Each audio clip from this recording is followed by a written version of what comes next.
And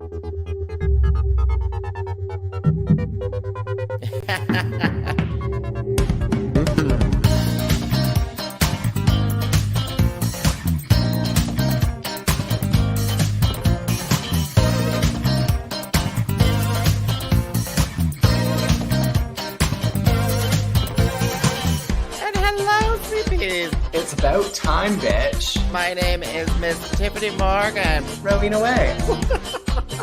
It's Troy.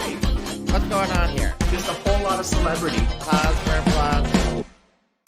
Woo.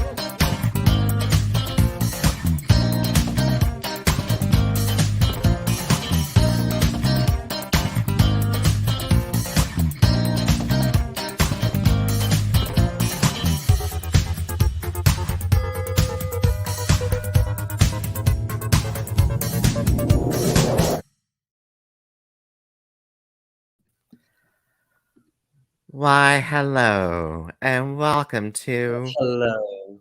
What's the Maple Tea? With your host, me, Miss Tyffanie Morgan, and Me, Mimi Osa. I forgot to take my prep, so I'm going to step off camera for a moment. Getting it started correctly. I'm not prepared. I'm not prepared. She's not prepared, clearly, because she hasn't taken her prep today. Oh, hello, lovely ladies. Hello, lovely ladies. We're getting some comments already. Oh, this unknown woman is saying, oh, exciting, exciting. But okay, so you take prep. That's good. That's really good for you. How is it? I'm not on the prep. I'm not on the prep. You kind of have to be having sex to be on the prep. I would imagine, it's just a waste of drugs if you Right. Well, I find, it's helpful for preventing contracting HIV, but not very helpful in preventing contracting chlamydia because I've had that about 6 times this year. So that's, so I guess, All right. So if there's any scientists out there in the chat right now, there's 7 viewers right now. Any scientists out there, we need pills for chlamydia prevention. I've lost some weight on it though this time around, so that's kind of nice. Wait, is that is that a side effect? Yes, a side effect is weight loss. Can be weight loss. So I can drop my I got lucky with that one. Got lucky again. So I can drop my Ozempic addiction. Yeah, exactly.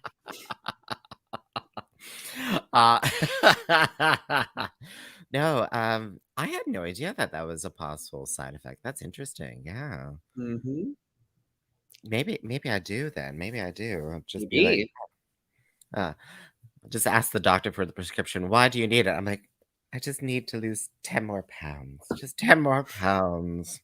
That's all. That's all. What are you drinking there, Mimi Osa? Because I think we both got the teas or something going on.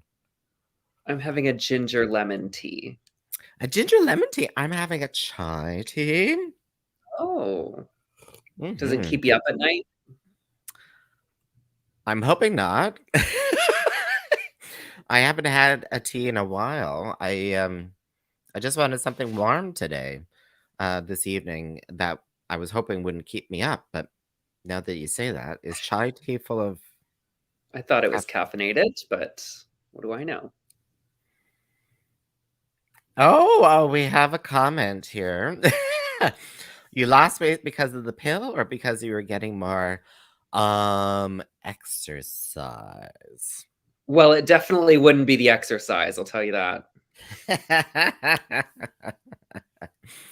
And then, of course, boring. I know it is boring, tea. Tea is just boring. Okay, well, what should we talk about then if my mother wants it to be a little bit more exciting?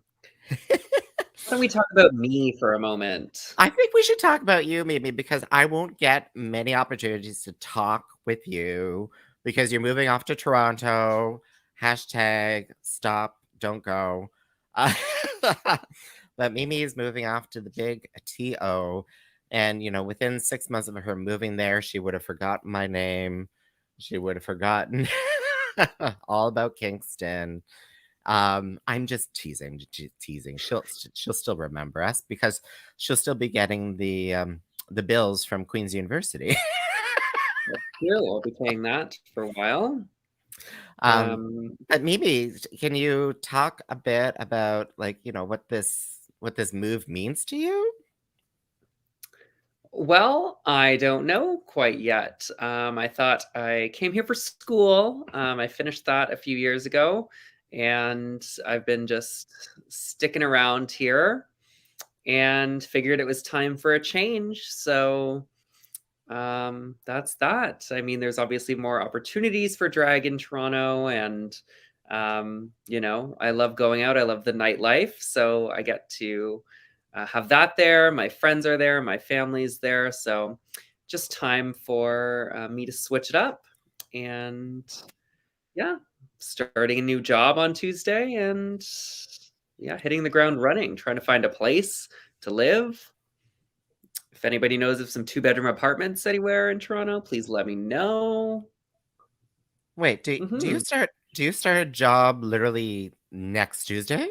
This Tuesday coming up? Not Yes, I today, but have the roast on Saturday night, then Sunday will be spent recovering, and Monday I'll pack a suitcase full of clothes and head off to the city, wake up Tuesday morning at 5 a.m. to be at work for 7. So we will see how that goes. oh my gosh. Well, And I am not an early riser. and you're not a what? An early riser. I'm not an early riser. She's normally going to bed around that time, but hey, Yeah, exactly. congratulations! Thank you. Thank Oh, you. Kim says hello. Hello, Hello, Kim. Kim. Um, well, congratulations for getting that job because I know you were looking, trying to get Yeah. the jobs and stuff. So congratulations. So then the move will be kind of staggered then. So you'll probably come back a weekend, grab some more stuff or whatever. I have to come for a wedding in June, so I'm hoping um, to at least have come back and pack up all my stuff and then move in somewhere for July 1st if we can't find something for June 1st. Yeah, ready to pack up this chapter of my life and get the heck out of here. Close the door. Close the door. All right. Well, well, let's talk a bit about that because um, I've had a lot of people ask me questions, Mimi, if if you're moving to Toronto to do like drag full career sort of thing and stuff like that, and what do you have to say for people? No, I'm gonna take a little bit of a break, maybe. Just get myself settled. I don't handle change very well. I've actually never experienced this much amount of change, and it's a little bit difficult to process and wrap my head around. So I'm just trying to, um, you know, get my ducks in a row before I start thinking about going out to bars till 3 in the morning, lip syncing top 20 hits. So I'm probably just going to relax for a bit. I might bring some drag and like go out to dance parties in drag and just like meet people and like work the scene that way before I actually try to start like performing anywhere. It's a pretty competitive scene. There's lots of drag performers nowadays. So yeah. And when I start trying to work my way into the scene, I don't want to, you know, um, have to do the whole like baby queen thing where you're out doing open stages like every week till 3 4 a.m. Just to like maybe get a gig. If I'm going to do it, I want to make sure that like I'm presenting Mimi Osa to the right people and just like kind of finding my way naturally. Actually, I already got offered a gig last week, but it's the same day that I'm have a wedding in Kingston, so I had to turn it Oh down, which kinda no. sucks. So hopefully there'll be another one, coming down the pipeline. Well, here's hoping. Here's hoping. Cross fingers. Yeah, the open stages and stuff. Gosh, yeah. Yeah. I can't even imagine myself trying to do that sort of thing because I remember like 10 years into, doing drag in Kingston, and people are like, "Well, you can do a free open stage if you want to in Toronto." Well, why would I pay for a ticket to go all the way to Toronto, do a free open stage, and all that kind of stuff? But, sometimes, if your audience doesn't follow you to the new location, you kind of have to build a new audience almost. It's really sad. Sad. They already know me down there. I'm pretty I like to make myself known in spaces when I go out to drag bars there. So there's definitely a couple queens that know me or know of me, which could be a good or a bad thing. Who knows? Know Guess me, I'll know find out. me. No, but isn't she a stripper on a movie somewhere? I love that film. Love Hashtag that film. references to showgirls. Showgirls. Different places. Everybody's got AIDS and stuff. Oh, okay, maybe some scenes are more appropriate. Have you ever had chow chow? I love chow chow. And then Oh they my. toast with their chips. Oh dear Lord. Oh, I forgot about that. So Mimi, you started your career here in Kingston. By the way, this is going to be the Tyffanie interviewing Mimi hour. So you started your career in Kingston, and what can you take us back to when you first started? Yeah, this is like the opening of my roast. So I Oh, guess a little bit of I'll try not to say anything too funny while I tell this story. let's just But say deadpan. Oh, yeah. So I, went to a drag show here. I'd never been to one before. I'd sort of like done drag once in high school. Like my friend and I were watching The Emancipation of Mimi, which is Mariah Carey's like concert tour. And we were watching that and drinking mimosas and just thought like, let's put me up into like drag, being like my sister's makeup, no wig, and like her dress. And then we were like trying to think of like a name, and like Mimi Osa just came to us because that's Mariah Carey's nickname. And then I was like, we were drinking mimosas, so it just kind of like made sense to use that as my drag name. And then kind of just like never thought about doing drag ever again. It was something I didn't like really see myself doing. And then when I came to the show here, and was invited up on stage very graciously by a fellow performer. I can't recall her name, but I was, she invited me on stage and I did really well up there. And like you saw that and you were like, if you ever want to do shows, let me know. There's a spot for you here. And that kind of encouraged me to, give it a shot. So obviously I thank you for that. And yeah, it just kind of started to, I had a couple like months of like just getting into drag at home, and I went out to a couple events and stuff. And then I was like performing, and it was like once a month I had a gig. So yeah, it's great. I mean, it must be great for all those new performers now because they have like 7 shows a week to work on their craft. oh Back in my my God. day, we only had the T show once a month. So And my growth in drag was very slow compared to what these new queens are getting to experience because, yeah, like it would take like I had been doing drag for 3 years before I like started to cover my eyebrows like. So like the process of learning makeup and learning all these things about drag took me so much longer than I think a lot of other people nowadays because sort of like getting out there and getting to work, particularly in the Kingston scene, is so immediate, right? Like if you want to do drag here, you have all these opportunities, or maybe that's just the way I see it. Maybe they don't feel that way, but certainly like I couldn't have imagined doing drag as much as some of these performers do, and they've only been doing it for like a couple months, right? yes, yes. It's quite mind-boggling. Well, for me, because I may have been at that show that you're talking about, and I do recall, like, someone's like, you gotta book her. You gotta take her. And I'm like, you read my mind. I'm like, this is an immediate situation here where it's like, yes, must, grab this person and be like, you are a drag queen. You are an artist and you need to work for me, with me. Sorry, not for me, with me. Um, and at my bordello. And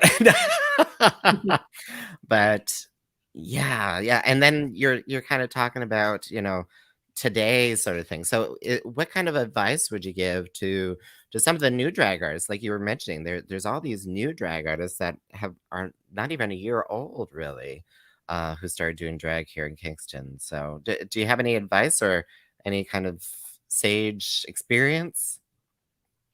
I was talking about it with my friends last night, just discussing sort of what like impact I've left on the community, because I've never considered, like, I've always done drag for myself. It's just something I've really liked to do. And I've never had some sort of like grander idea of like what I wanted to do as an artist or like what I wanted to say to people. It's always just sort of been like, I'm doing it for me. It's my way to express my gender identity and explore, like, the feminine side of myself. And so um I like, to me, that's important for drag, is to always want to be doing it for yourself, not like to be famous or to make money or to, any of these things. Like, yeah, I mean, those are good reasons as well, but like, that's not going to carry you for the rest of your life if this is something that really means something to you. If it's all about making money, well, in 25 years, like, you might not be as limber as you once were and not able to do the splits and kicks that you were doing as a young drag artist. But I know what I do. Like, I don't try to do any of those things because, like, it's not sustainable. So I think making sure you're working on things like your microphone work and your stage presence and just the way your character comes across is like really important. But I don't know. I don't find it very helpful for personally myself. I was saying I've never thought of Mimi Osa as like a character that I'm doing or like something I'm putting on.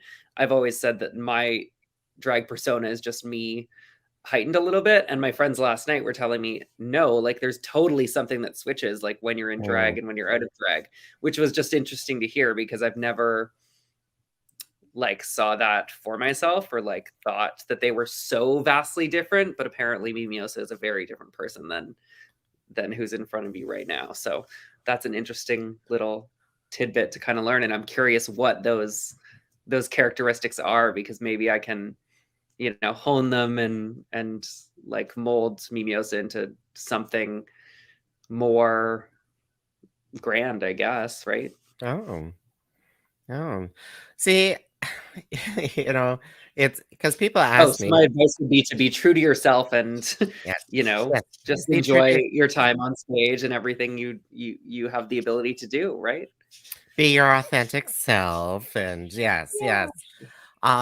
But all that aside, no, no, it's interesting you talking about that because people have asked me that over the years too, and I've had a lot of people say they're like, well, you know, Tiffany on stage versus not on stage sort of thing. There's two different personalities, and honestly, I don't really see it now years later, and I'm wondering if it's those people who are seeing it, those people who are seeing a separation in their minds when someone has a wig and makeup on versus not a wig and makeup on. But maybe there is a difference. There's definitely some people who suddenly have a different accent when they're in drag or something. But I was talking it through as well, and I think that's what separates like the special drag characters and those people that have, you know, made such an impact, or people that aren't coming into drag race or whatever saying, you know, I'm a 50s housewife and I do this and that and here's like what I do or whatever. Generally it's the people that are just like being themselves that end up making the most impact. And I think that was like a special moment to hear that, like, okay, I guess there's, something there that I'm not necessarily like trying to convey or like trying to put on. It's just a natural thing that happens when I'm in drag and on stage, that people are seeing this, like, I mean, star quality is what I'm trying to say. Yeah. I'm a Oh, yes. star, but Yes, star quality. um it's just interesting to think about that. And I had somebody like talk about how much of an impact I've had on their like drag, and like that they wanted to start doing drag because they've seen me perform, and like Mm. I started crying because I didn't that's not what I set out to do. It's not anything that really like that's not my goal with why I do drag, but it is special, I guess, to hear that this thing that I, fell into because I went out one night to a drag show has now like inspired so many people in this community, and to have been so imperative in like the growth of the Kingston drag scene in the last few years is like obviously something I'm so thankful for, that I was one of those like agents of change that kind of propelled it to be what it is now, which is, like it's unfathomable how much drag happens in this city, um, even though we're such, a small community, which Yeah. is great. And to have the support from like a lot of local groups and individuals. I don't know. Yeah, and me. Okay. And support from me. Uh, no, it's funny that you're talking about like focusing on all the other aspects of drag too, not just the death drops, right? And the microphone work, because when I think about you, I think about Mimi Osa. You are comfortable being on the microphone, and you will talk about anything, um, which you know.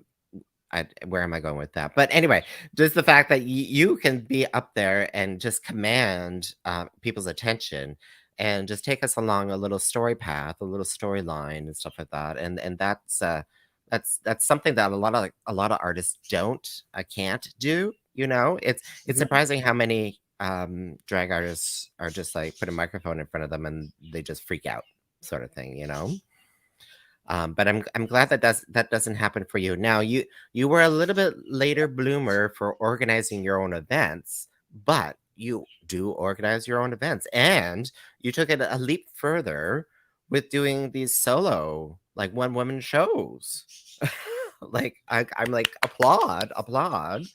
I've only done one solo one woman show in Really? 23 years. In 23 years, you did how many of those shows did you do? I think 7 or 8 it was. And they're Because it was different. once a month starting in like, July of last year or June of last year. So And this is yeah. Mimi Osa's Off the Record. I'm talking about Off the Record. Yes, since I've started drag, I knew I always wanted to do something like that, where it was like performing an entire album front to back. Not necessarily by myself, but that's where it ended up evolving into, because I didn't want to force like other performers. There's nothing worse than being told like you have to do this song. So, and it's not something you're into or feel connected to. So I wanted to do the show by myself because I would be able to pick these albums that I really did enjoy like every song off of, or at least being like, okay, I just have to like fake this for like 3.5 minutes. Should be fairly easy for me. Um, yeah, it's knee slapper there. Um, and yeah, I just wanted to I just felt it was time for me to like finally do that show and make it happen. I um, I'm sad that it's ending so soon here in Kingston. Like I haven't even done half of the shows I'd wanted to do, but yeah, I can come back and do them too. There's nothing stopping me from doing that. I'm not moving across the No. country. Yeah, exactly. You're not in BC. You're not in BC. You're just in Toronto. And the ticket is only whatever 180 round trip via rail. Oh God. We actually got a question in here. First of all, a comment. Cute cat, because Thank you. Sophie was walking across the back of the couch What all there. the boys say about me. Oh yeah, cute cat, purr purr.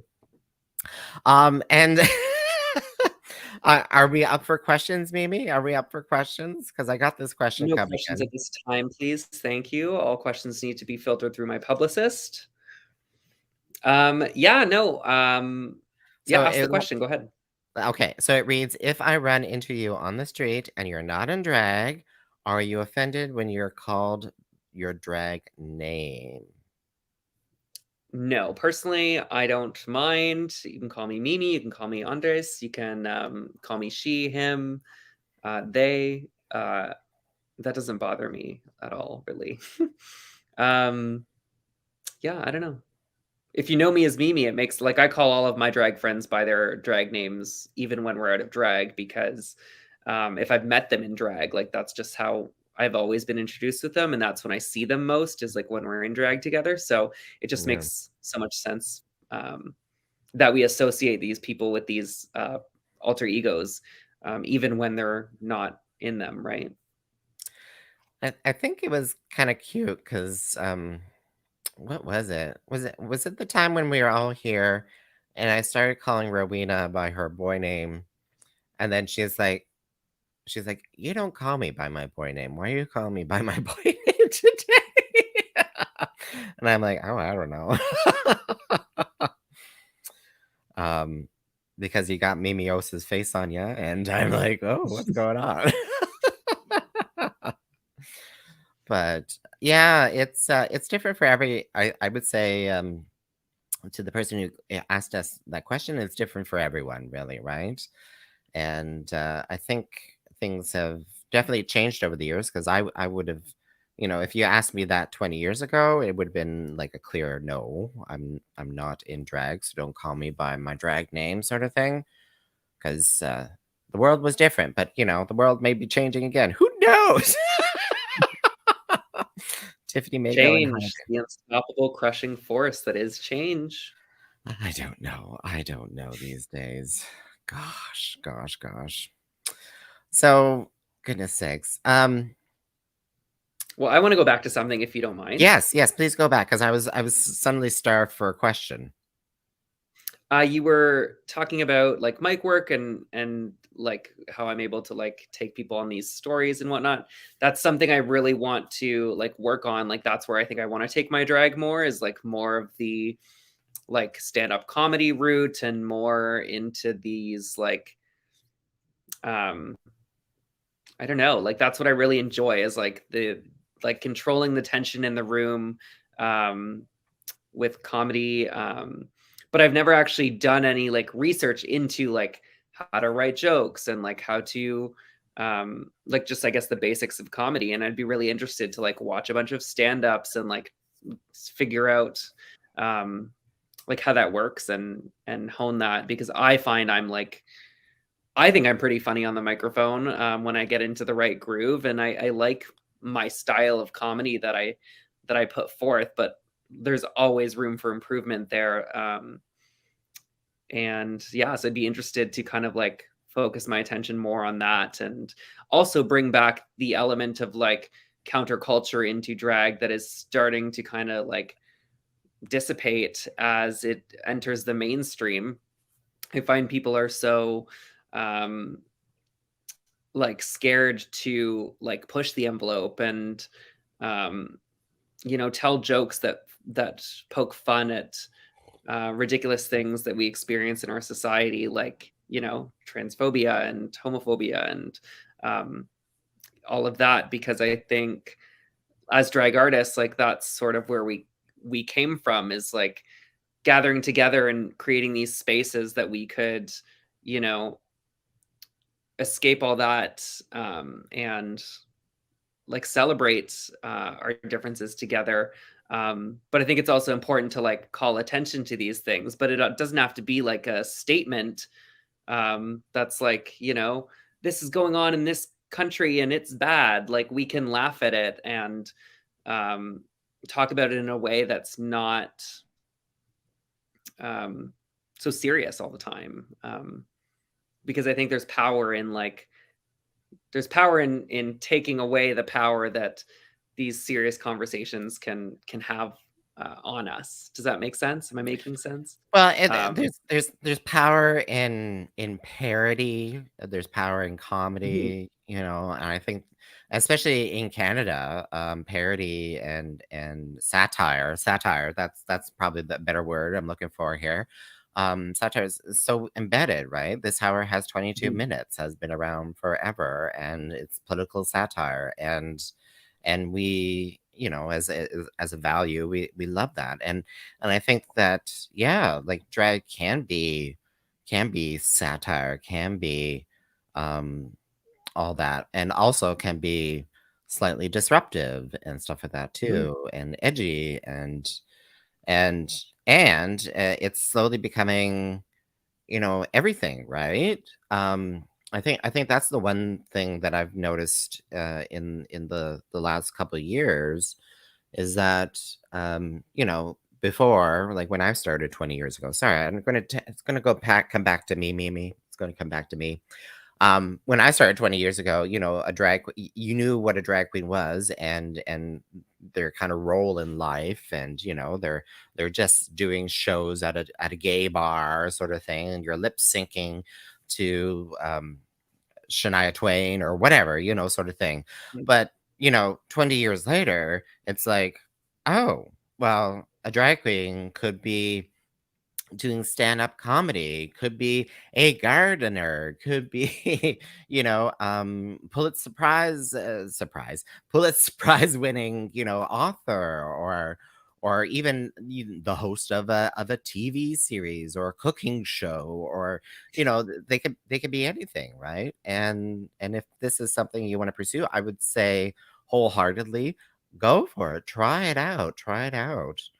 Um and take a listen to to Squirrel Talk, the podcast, because that's Hillary S. and Selena Vile, and they mhm. love to talk about the drag comedy scene in Toronto. Um, Awesome. yeah, yes. Host of CMTE. Exactly, exactly. You could be a drag star and you're hosting the Canadian music. Wait, what is CMT again? Anyway, Canadian music television, right? No. what I just forgot. Anyway, it was Canadian Music Awards that Priyanka hosted, right? Anyway, who knows? I'm not Something following her. country music TV, exactly. Okay, there we go. That's what I meant. Country music. Country music television. Yes, exactly.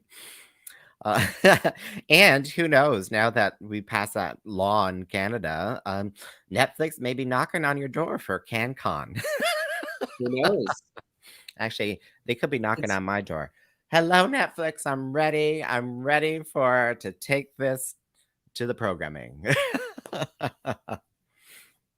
Oh, I guess I sliced my finger open earlier today. I just noticed that right now. don't you just Interesting. lo- don't you just love that? Don't you just love that? You're like, oh, oh my. That's not what I was thought I was clicking. I was clicked on it again. You kill me. Oh dear Lord. There's some saucy people in our chats right now. Goodness sakes. So what are you gonna miss about Kingston? Well, obviously the drag scene I think is the thing I'm gonna miss the most about Kingston. Um, it's kind of the only thing that I was considering staying for. Um, You'd just stay for because us? well, I'm not going to, but I was thinking about it. Um, it's gonna be I think that's gonna be the most difficult transition to go from having this sense of community and being able to produce my own shows and work on shows with other people that get me artistically and all that sort of thing, to go to a more cutthroat scene.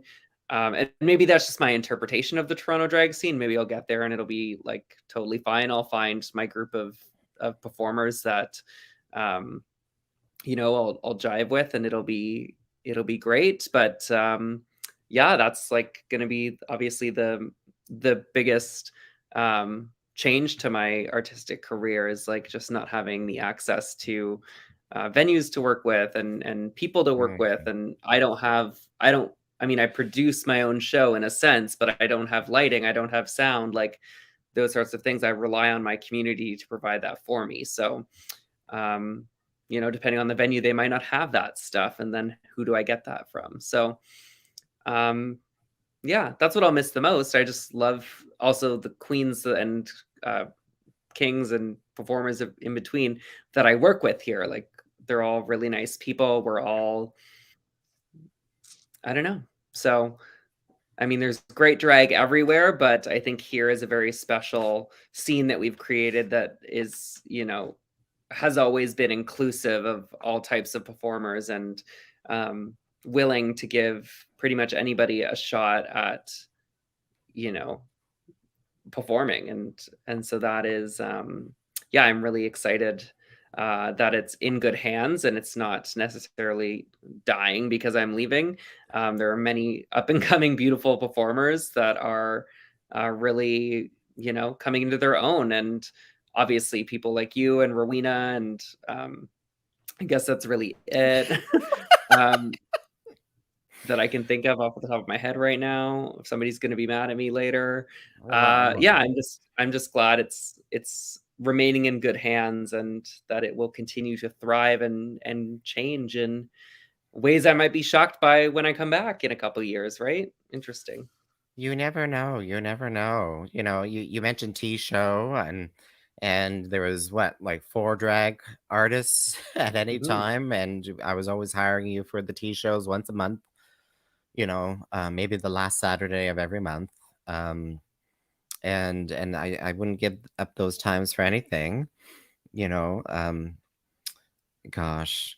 And but you are kind of mentioning something that I think Kingston's kind of turned into a unique situation when it comes to drag these days, where the you were talking about venues, and I remember years ago,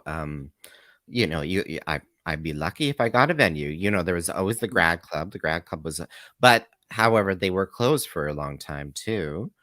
Um, and there were not many venues that were welcoming of a drag show first and foremost, or able to host a drag show. And now, the venues are calling us now, you know which is like, Hmm. tables are oddly turned here in Kingston. But I'm told it's not like that in Toronto, and though, like, the venues are not, they're not calling you to, to organize a show. There's a oh goodness, we're getting some Toronto people giving us some shout outs here. There's a new queen in Toronto seen every 10 seconds. Wow. But there's lots of places to get noticed. Oh, so I think you need to connect to this one. Connect I to usually that get one. noticed at Steamworks a lot, so maybe I'll try there first. I missed that word. Did you say notices from the public health clinic? Is that what she said? You are a funny lady. They call me all the time. Maybe they want to book me. I should I see okay. a question for me. We're gonna add that to the bank of comments. um. Someone's asking, if you don't mind me asking this question. Um, Absolutely. do you see drag as potentially a full-time job in Toronto? Like, oh, like, would you, if those, I'm gonna kind of change the question a bit, but you know, I getting a day job is probably a really good idea to do that when you go to Toronto for. But would you see yourself like, if suddenly things started turning into full time, would is that something you'd want to get into? Drag is hard. Drag Mhm. is, you know, not sustainable for many people's bodies. Like it's a lot of hard work and a lot of like, I don't know, poking and prodding and a lot of makeup on your face. I'm happy doing drag once a month. I really enjoy like just doing it, once a month with my show. I stopped really performing, um, for a bit in Kingston other than my show because I just wanted to focus on that and make sure I was putting, like, all my energy into that, but, I don't know, I guess it would depend on what we're talking about when we're saying full-time. Like, are we saying full-time like somebody on Drag Race who's traveling the world and has an assistant and somebody handling this and that and the other? Maybe that would work for me, but I think, like, doing it full-time in the village, staying out till, 3 or 4, um, that doesn't seem like it's for me. That doesn't entice me, inspire me to stay out in the bar scenes, yeah, like, It doesn't spark the joy. 5 days a week, right? Like, I mean, that would be harder than a day job, like, Yeah. I'm sure it would be fun for a minute, but eventually I think something has to give, um, with that sort of thing, right? Um, I just don't think it's like bartending, like, you can't bartend for your entire life because I mean, you can, but, um, right, there's that burnout and, like, just being around alcohol and, um staying out late can't be good for you, and, um, yeah, so I don't know. Okay. I mean, like, I guess the answer is I don't know. Right now, I think it definitely would be a side performance and just something I do for myself, but obviously, if there's opportunity and things are going well, and it's looking like it's feasible to do it as, like, a career path, then, like, who knows what I would think in 5 years, 10 years when that happens, right? Like, I don't know until I'm there. Let me work on this one change first before we start thinking about other Yeah, changes. let's just do this one change first, get comfortable, and then we can look out into other ones. I may be speaking from a position of privilege when I'm like, having done drag and a full-time, career and stuff. And it's taken me a long time to be like, okay, just focus on the things that bring you joy, and I have to tip my hat off because I think you and many of the other younger um, artists out there, you kind of already knew that. You kind of already knew that from the get go. You're like, no, I'm only going to do something that I enjoy, um, and that's I think that's the meaning to success, right? Because if you don't like it, you're not going to put your heart into it. You're not going to put your soul into it, and that's not going to bring you success, sort of thing, right? Absolutely. Oh, we Yeah, I think gotta people need to learn to say love you too. I think people need to learn to say no to things, right? Like, um, especially when it comes to, like, drag. There's so many performers that are just like, yes, I'll do this gig and yes, I'll do that gig. And I mean, there's something to be said about, like, not, like, oversaturating yourself in the market and not being so visible because then, it's not as special to see you out or not, um, not as fun. I mean, for some people, like, I always think of Deirdre Bidness in Toronto. I love her. She's one of my favorite, drag artists. Um, she works, like, all the village bars, and that's, like, what she does. She's always out, always performing. Um, and, like, I really appreciate that about her as an artist, like, somebody who's able to do that. And then there's other people that only do drag, every couple weeks or once a month or whatever in Toronto that, are also really interesting to follow because, when you see them, you're seeing something they've been working on for a while and thinking about, as opposed to, you know, bar queen, which is not a bad thing. I don't want it to sound like I am hating on the queens who do it as a full-time gig and work in the bars, but it's just, um, different strokes for it's different folks, I guess, right? it's kind of yeah, it's kind of special because you have to plan it. You're like, oh, okay, well, Mimi is going to be doing the one show this month over there, so I got to plan it and prepare for it and get my friends to come out to it. It's a special kind of night, sort of thing. And the gay bars in Toronto, like there's always a drag show or something almost every night of the week, I think. So you're just like, oh, just walk in and see what kind of shows going on. Keep them wanting more. Exactly. Keep them wanting more. building that audience, building that strong kind of following. I think that's a good key. That's a good key. Yeah. Mhm. Um, I'm drawing a blank again for another question. I'm drawing a blank again for another question. Mimi, do you have any final words? Um, yeah, I'm really proud of, like, all the stuff I've done here over the years. I'm really, um like, as I've again, like I said last night, I was talking about it with my friends, and I hadn't really thought about all the stuff I've actually done here, and accomplished in my short time as a drag artist, and I'm really excited for the future and to kind of figure out where I'm gonna take this, in a city where there's so many drag performers. How do I set myself apart from that and build that audience base and make a name for myself?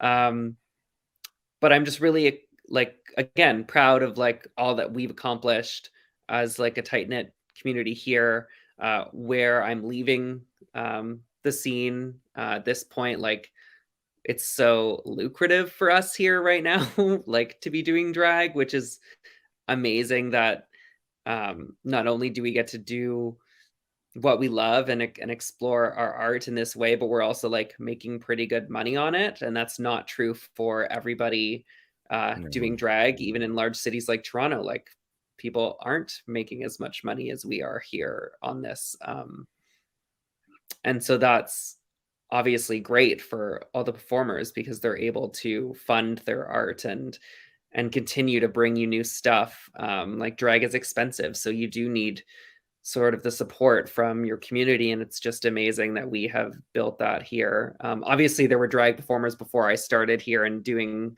great things, years before. It just seems that I started at such a perfect time in the cultural zeitgeist where drag did start to, like, I started right before it got really, really big.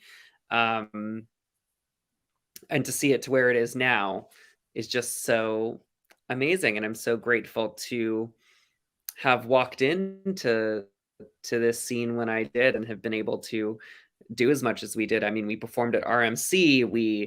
Um, we performed at RMC. What You else did we do? We posted, you you you shows in did warehouses. you did the first. You did the first Yeah. drag show at Royal Military College here in Kingston. Like Mhm. I was a little bit fuming that day because I was like, they didn't call me, they called you.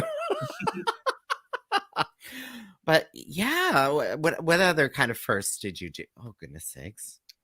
I mean, performing in the warehouse was my favorite show that we'd ever done. Like that was just so The much Death fun, Trap. such an underground experience that yeah, it was just a really special thing to be a part of. I really liked that. Do you remember the And doing the shows in the underground too at Queen's University? yeah, that was so much those were so much fun as well. Like we just had so much fun times. I mean, the tea shows were always fun, but then every once in a while we'd have these like cool gigs that we were doing that just made it all that much more fun. I don't know what else to say. Like it really has just been such a special time in my life. I'm excited to see what the future holds, but you know, I wouldn't be surprised if we never saw Mimi Osa again. I'm just kidding.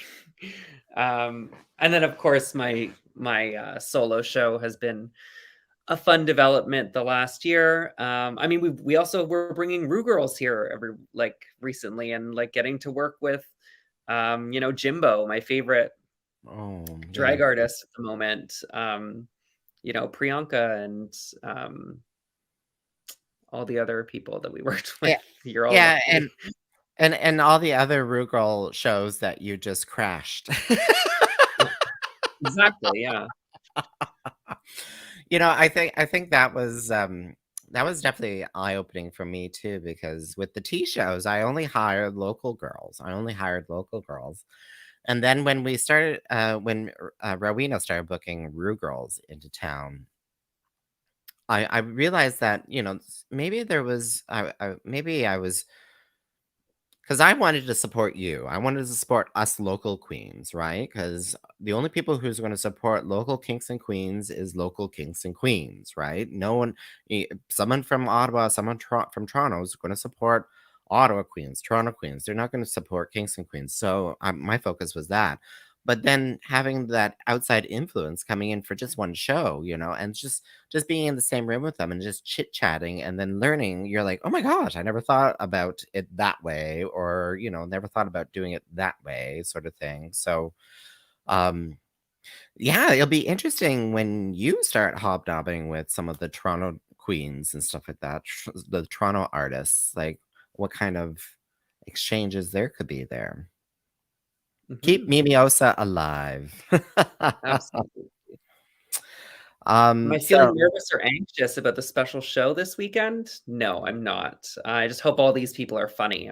That's what I'm nervous about, that the rest of these girls have some good jokes, because usually I'm not laughing at what they're saying. I'm laughing at what they're doing. So it's just going to be, interesting. Because I'm going last for the roast, it might be really difficult to sit there and listen to just the audience lose interest, and I'm sure there's going to be people getting up and leaving. So I'm just nervous that nobody's going to see the amazing jokes I have prepared for this group of performers that I call my family. and and will your face be on money? Well, I'm not printing any money of Mimi Osa, because that currency is going to be not worth anything after Saturday. Well, I need some cold hard cash for my move to Toronto. Just get her the American dollar bills. Just get her the whole hard cash. Yeah. Oh my goodness sakes, Mimi. So whenever I stop and pause and think about this, it just causes panic, because you're moving, Lilith is moving, of the core old queens. Can we even say that?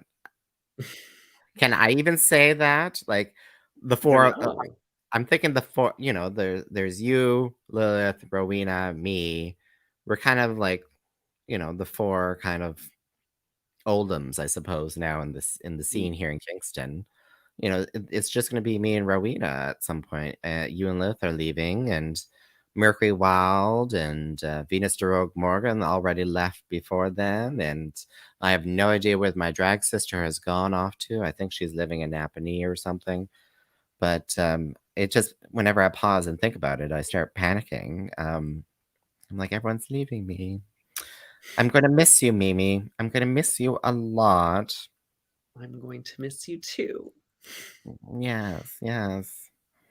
I will appreciate the fact that I won't have to disinfect my toilet seat every time you come by, because that won't be happening. It's a good thing you have that bottle of vodka right beside it to do that. We don't talk about the bottle of vodka beside the toilet. You can just edit it out, right? Yeah. Out of the live, we'll just edit that out. We don't talk about that. Well, Mimi, I wonder if we sold our last ticket while we were doing this. Wait, what? Did we just sell our last? I wonder if we have. I'm gonna check right now. Oh, I'm gonna check in. So the roast of Mimi Osa, yes, we did. No, 98. We 2 more tickets left over. 2 tickets left. The roast of Mimi Osa, which is this Saturday, May the 13th. Vodka and lemonade, exactly. Vodka and lemonade. It's almost sold out. There was 100 tickets. It's going to be a roast. There's going to be clearly Mimi Osa. There's going to be me. There's going to be Rowena Way, Lilith Kane, Dare de la Femme, and Fenny. Oh, I almost forgot Fenny. Fenny is definitely of that core. I always had to book Fenny because I'm like, well, we need a skinny slut on stage, and she fits the bill. She fits the bill. She's fit. And I think that's still her style, isn't it?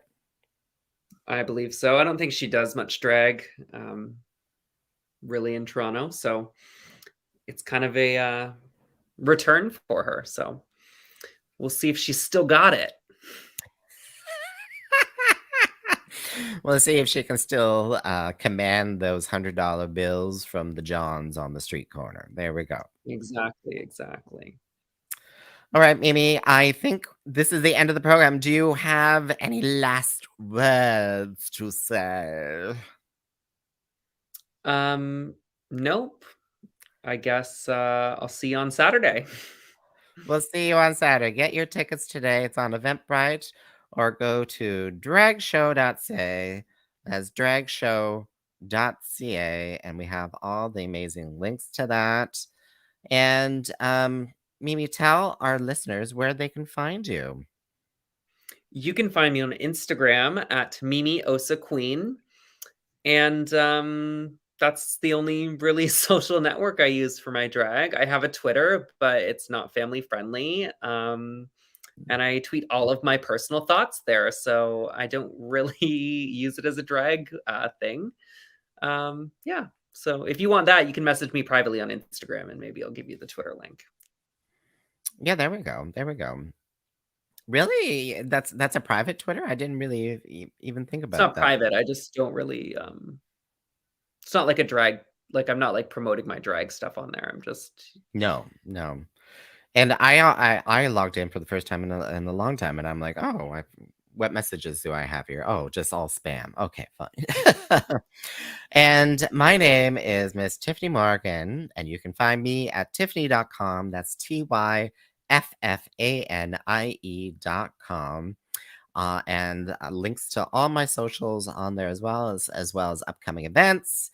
And the tomato growing contest. Yay, how much can you grow? So if you are listening right now, I'm actually going to get some of the eligible tomatoes that Carson has grown to be part of the tomato growing contest. So you can pick them up this Saturday starting at 2 p.m. Find more information on my website, tiffany.com.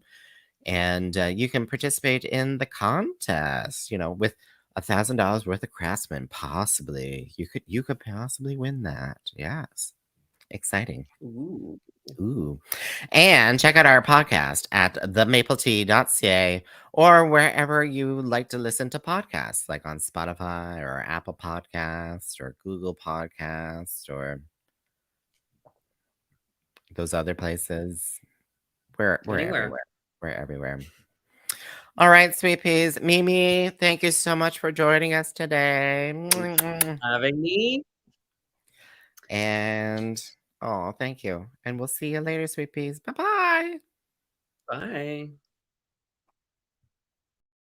Bye.